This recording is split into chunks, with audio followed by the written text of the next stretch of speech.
Okay देखो थोड़ा ध्यान से देखो, रोल्स थ्योरम क्या बता रहा है? रोल्स थ्योरम बता रहा है कि अगर हम लोग के पास एक फंक्शन है f ऑफ x, ठीक है, जो x के साथ वैरी कर रहा है and whatever may be the way it is varying doesn't matter, कोई भी मेथड से वो वैरी कर सकता है, चेंज कर सकता है, लेकिन फर्स्ट एक कंडीशन उसको सेटिस्फाई करना पड़ेगा। क्या?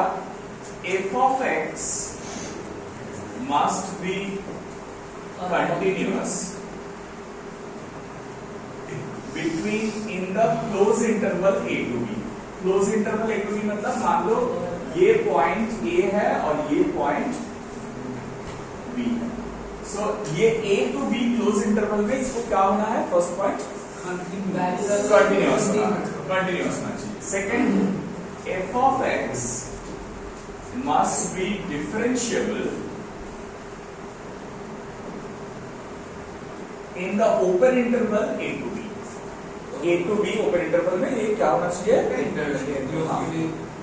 क्योंकि वो पर्टिकुलर पॉइंट A और या पर्टिकुलर पॉइंट B में वो डिफरेंशिएबल नहीं भी हो सकता, उसमें कोई फर्क नहीं होता, ठीक है। Then they are saying there must B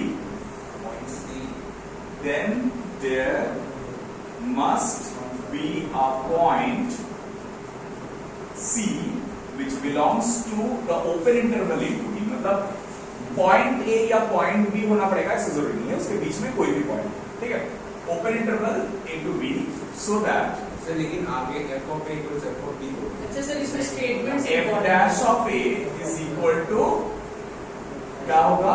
0 होगा। अच्छा, f of A equal to f of B, right? एक one more condition, f of A must be equal to A और B ऐसा पॉइंट होना चाहिए जहां पर f of A और f of B सेम होना चाहिए। f of A f of B same मतलब क्या है? ये वैल्यू सेम आएगा, ये y कोऑर्डिनेट ये पॉइंट का जो आएगा ये पॉइंट का भी सेम आएगा। Then we can say that f dash of C f dash of C equal to 0 होना ही पड़ेगा, ऐसा एक पॉइंट होना ही पड़ेगा जहां पर f dash of C कितना है? 0। एग्जैक्टली। तो हम लोगों को सम्स कैसे मिलेंगे? ये रोल्स थ्योरम का कंडीशन सेटिस्फाई करेगा ऐसा एक फंक्शन दिया हुआ रहेगा और ये जो C पॉइंट है ये हम लोगों को निकालना पड़ेगा। समझ में आया? ठीक है, जल्दी से ये बना लो और उसके बाद हम लोग समझते हैं।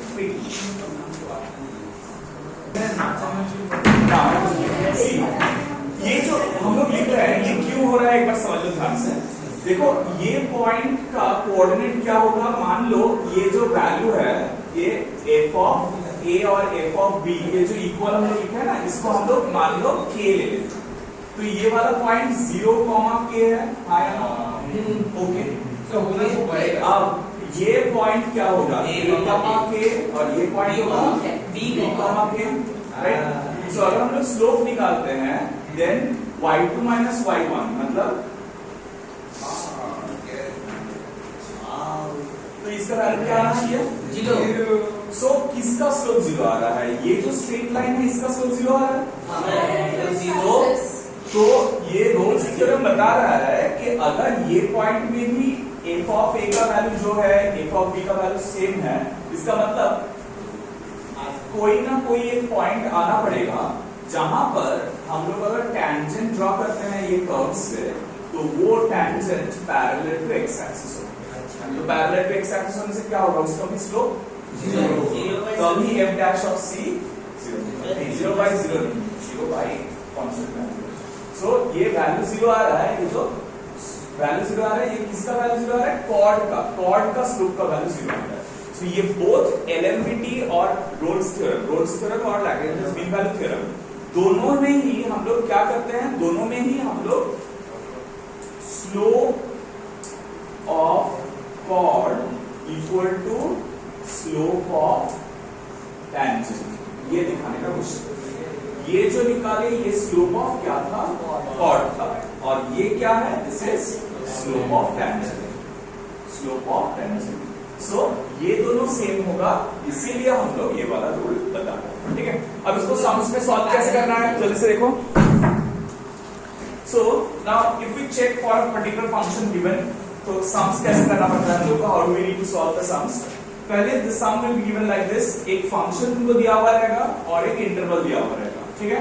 फर्स्ट चेक क्या करेंगे कि वो कंटिन्यूअस है या नहीं over this interval. You know x square minus 1 is a polynomial function. कोई भी पॉलिनोमियल फंक्शन कोई भी रेंज के लिए ट्रू होता है, मतलब कंटिन्यूअस होता है, ठीक है। A polynomial function is continuous everywhere is continuous everywhere, ठीक है। Is that clear? And obviously a polynomial function is also differentiable everywhere. Polynomial function is differentiable everywhere, ठीक है। आया ना। अब हम लोग करना क्या पड़ेगा, c निकालना पड़ेगा ताकि f dash of c 0। तो पहले हम f dash of x निकाल लेंगे। f dash of x क्या होगा बोलो? f dash of x इसका डिफरेंशिएशन x स्क्वायर माइनस 1 का डिफरेंशिएशन 2x आएगा सी। अब हम लोग को बोलना पड़ेगा कि therefore f dash of x f dash of c is equal to 0 implies 2c equal to 0, that is c is equal to 0. So the point where this function will have f dash first order differential when slope is equal to 0 is c equal to 0. अब देखो obviously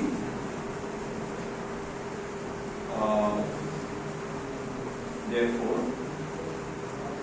c belongs to minus 1 to 1। तो देखो c 0 है ना और minus 1 to 1 के अंदर ही आता है 0। हाँ। सो ये एक्सेप्टेबल है। सिर्फ ये देख चेक कर लेना है कि किसी का वैल्यू जो आ रहा है वो अगर ये रेंज के अंदर नहीं रहता है तो हम लोग उसको एक्सेप्ट नहीं करेंगे, सिर्फ रेंज के अंदर रहने से एक्सेप्ट करेंगे। हाँ ऑब्वियसली एक ना एक पॉइंट आना ही पड़ेगा तो उसमें कर सकते। Well try question number 2 part 2 1 part 2 बस हाँ सी এর বাইরে বার করতে পারিস না আর সিটা এর মধ্যে রাইট করছি না সেটা চেক করে নিতে হবে, ঠিক আছে। 2 part 2 1 part 2 अच्छा there's a big mistake I missed out one very important thing, the third point f of a equal to f of b, ये भी चेक करना है, ये अगर नहीं होगा तो नहीं होगा, ठीक है। so therefore f of -1 यहाँ पर कितना आ रहा है देखो -1 square -1 मतलब 0 आ रहा है and f of 1 is equal to क्या आएगा 1 square -1 which is equal to 0। ये स्टेप लिखना पड़ेगा, ओके। ये स्टेप नहीं लिखेंगे तो मार्क्स नहीं मिलेगा। so f of a तो इसके बाद लिखना पड़ेगा therefore f of -1 equal to f of 1। समझ में आया? ये a है ये b है। is that clear? similarly next one some try करो quickly। okay let's check the same thing on the second function। देखो you can do a multiplication and then proceed और ऐसे रख के proceed कर सकते हो। I am doing the multiplication x cube minus x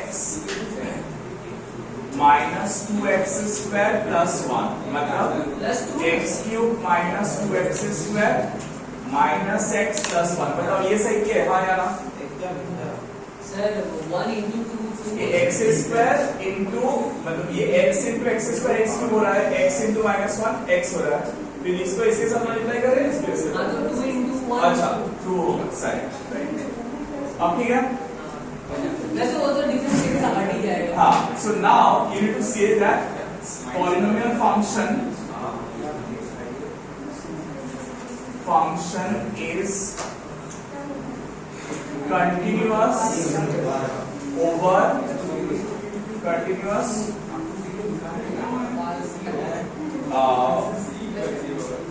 for all real values of x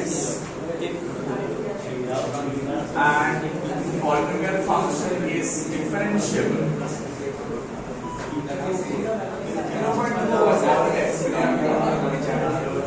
therefore f of -1 so you have to check for f of -1 as well as f of 2। तो f of -1 क्या आएगा -1 whole cube minus 2 into -1 whole square minus of -1 plus 2। तो ये value क्या आ जाएगा -1 -2 plus 1 plus 2 0 है। Similarly F of 2 क्या आ रहा है 2 cube minus 2 into 2 square minus 2 plus 2. This will be 8 minus 8 minus 2 plus 2, which is also 0. So therefore you can say f of minus 1 is equal to f of 2. So तीन condition proof हो गया, continuous, differentiable and what? f of a equal to f of b. So therefore there must be a point x equal to c such that f dash of c equal to 0. Now তুমি ওখানে x belongs to real number লিখেছো but x এই দুটো number না সেটা আমরা দেখতে বলেছি কিন্তু আমরা জানি যে কন্টিনিউয়াস তাহলে এটা তো কন্টিনিউয়াস হবে। अच्छा f dash of x is equal to क्या आएगा इसका डिफरेंशिएशन करने से 3x square minus 4x minus 1 right 3x square minus 4x minus 1 अब therefore f dash of c equal to 0 implies 3c square minus 4c minus 1 equal to 0.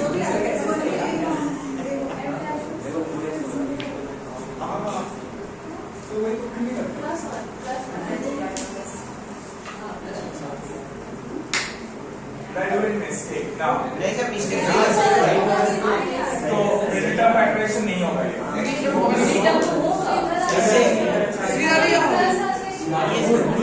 अच्छा, middle term factorisation नहीं होगा इसका। सीधा रास्ता क्या करना पड़ेगा? Sachin minus 3x minus c minus 3c minus c होगा ना, तो माइनस साइन कॉमन ले से एक c प्लस 1 आएगा, एक c माइनस 1 आएगा, फैक्टराइज नहीं होगा। Minus b plus minus under root of b square minus 4ac by 2a 2a मतलब 2 2 अच्छा सर इसको रफ में करना पड़ेगा कि इसको शो करना नहीं शो करना पड़ेगा, शो करना पड़ेगा। So that's will be 4 plus minus इतना बात क्यों करना पड़ रहा है, इतना बात क्यों करना पड़ रहा है, कर रहे हो सम्स करो जल्दी से 4 plus minus under root of 16 plus 28 by 6. so that will be 2 plus minus इतना मत कीजिए सर, हम बता रहे हैं। root 7 by 3 2 plus minus root 7 by 3 ठीक है। अब चेक करो 2 plus minus मतलब प्लस root 7 और माइनस root 7 by 3 दोनों ही ये इंटरवल में आ रहा है। प्लस वाला नहीं आएगा माइनस वाला आएगा। प्लस वाला नहीं आएगा, क्यों नहीं आएगा? ऑब्वियसली आएगा, 2 है ना, तो ये नीचे 3 बैठा हुआ है, वो 2 से कम ही आएगा, दोनों ही आएगा। Both the points will come. Sir अगर कोई एक भी आता है तो बिलोंग्स टू हो जाएगा, मतलब दोनों वाले का तो पूरा एकदम 36 का